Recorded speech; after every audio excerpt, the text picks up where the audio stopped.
Don't waste your silver keys like me. I'm just gonna have to do a lot more walking now.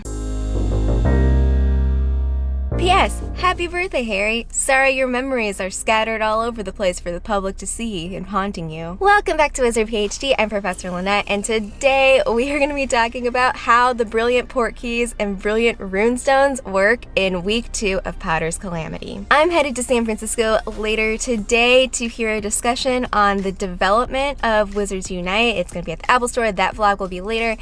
But the original plan was to start the brilliant event yesterday, get as far / as close to finishing it so I wouldn't have to worry about it, and I could give you my tips video of what I thought and what were the hang-ups, that sort of thing.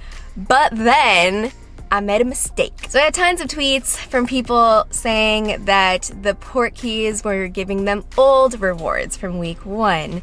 And that is not how Portkeys worked the first time around. So if you remember the Fantastic Flora and Fauna event, also a brilliant Portkey, no distinguishing of what kind of event it was.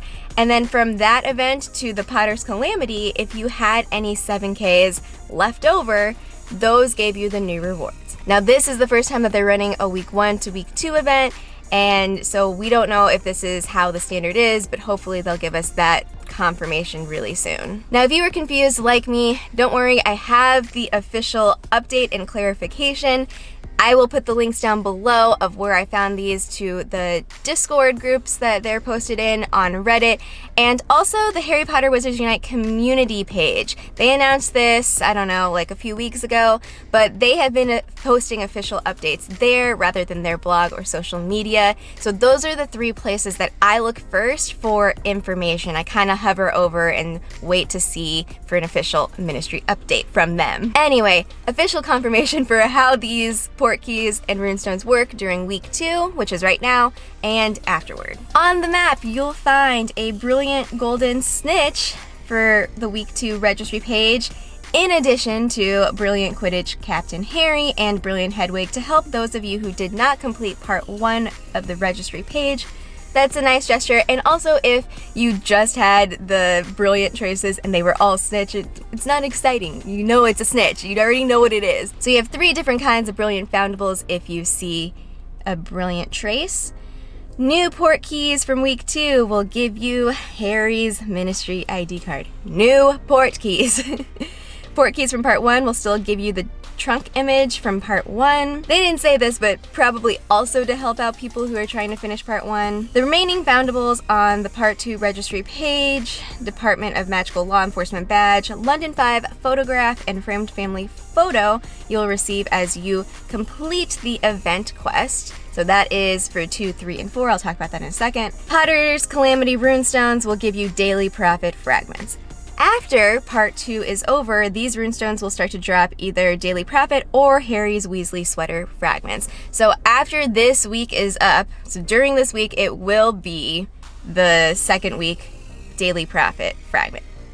After that, then you'll have a probably random drop of either from week 1 or week 2. Okay, the summary, what should you do now? So pick up new 7K brilliant Portkeys during this week. Remember, you can do Portkey checks with friends to make it more efficient, so you can't tell what a Portkey is when it's on the map, but once a person clicks on it and it tells you whether it's brilliant, 2K, 5K, 10K, that is the locked in value of the Portkey. So you just need one other person. Multiple people would be helpful to be able to check the Portkeys around you. So one person checks and then lets everyone know what kind of Portkey it is. Page 2, there's this unlock 4 Portkey task.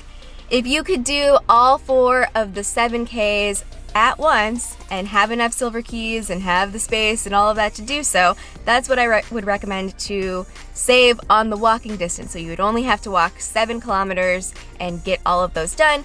Plus, I'm suggesting 7K Portkeys for this because you'll get a fragment from the Portkey rewards, and if the Portkey stays the same in terms of the fragment drop, you have a really good, almost guarantee probably, to get that. So you might be able to get away with 3 7K Portkeys and maybe a 2K, but I don't know. If you have 4 7K, might as well walk them all at once. Get those fragments at the same time as you are finishing page 2 of the event. So you might notice that it could be more difficult for you to rank up on the Brilliant Family XP than last time, and so what that means is less Runestones. It's because we started the event with week 1, we had a full week of play, and now we're all probably pretty high in our family rank, and it takes a lot. I think I'm currently it's gonna take 100 for each level at this point for me. So what that means is less Runestones for those daily profit fragments, but hopefully you still have some left over from week 1.